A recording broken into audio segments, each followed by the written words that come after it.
ದೇಹದಲ್ಲಿರುವ ನೈಸರ್ಗಿಕ ಹೃದಯ ಆಕಾರದ ಗುರುತು, ಶಾಂತಿಯ ಪ್ರತೀಕವಾಗಿರುವುದು ಮತ್ತು ಸಂಕಷ್ಟದ ನಡುವೆಯೂ ಸನ್ಯಾಸಿಗಳೊಂದಿಗೆ ಪಟ್ಟು ಬಿಡದೆ ಸಾಗುತ್ತಿರುವುದು. ಅಲೋಕ ಭಾರತದ ಬೀದಿ ನಾಯಿಗಳ ಸಮಸ್ಯೆಗಳ ಬಗ್ಗೆಯೂ ಗಮನ ಸೆಳೆಸಿದೆ. ಅಲೋಕದ ವಿಶೇಷತೆಗಳು ಏನಂದರೆ, ಶಾಂತಿಯ ಸಂಕೇತ. ಅಲೋಕ ಶಾಂತಿ ನಾಯಿ ಎಂದು ಪ್ರಸಿದ್ಧವಾಗಿದೆ.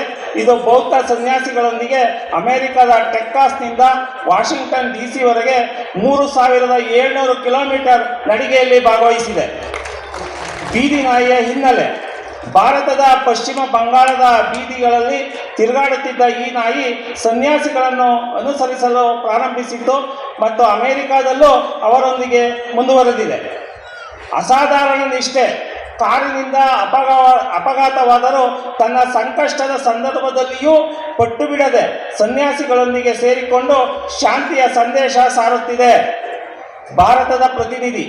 ಭಾರತದ ಬೀದಿ ನಾಯಿಗಳ ಸಮಸ್ಯೆಗಳ ಬಗ್ಗೆ ಜಾಗೃತಿ ಮೂಡಿಸಲು ಇದರ ಪಯಣ ಸಹಾಯ ಮಾಡಿದೆ. ಅಲೋಕದ ಅರ್ಥ ಏನಪ್ಪ ಅಂದರೆ, ಬೌದ್ಧ ಧರ್ಮದಲ್ಲಿ ಅಲೋಕ ಎಂದರೆ ಬೆಳಕು ಅಥವಾ ಶಾಂತಿ ಎಂದರ್ಥ. ಸಂಕ್ಷಿಪ್ತವಾಗಿ ಹೇಳಬೇಕೆಂದರೆ ಅಲೋಕ ಕೇವಲ ಬೀದಿ ನಾಯಿಯಲ್ಲ, ಬದಲಾಗಿ ಕರುಣೆ, ಶಾಂತಿ ಮತ್ತು ನಿಷ್ಠೆಯ ಸಾಕ್ಷಾತ್ಕಾರವಾಗಿದೆ. ಜೊತೆಗೆ ಇದು ಭಾರತದ ಬೀದಿ ನಾಯಿಗಳ ಕಥೆಯನ್ನು ವಿಶ್ವಾದ್ಯಂತ ಸಾರುತ್ತಿದೆ.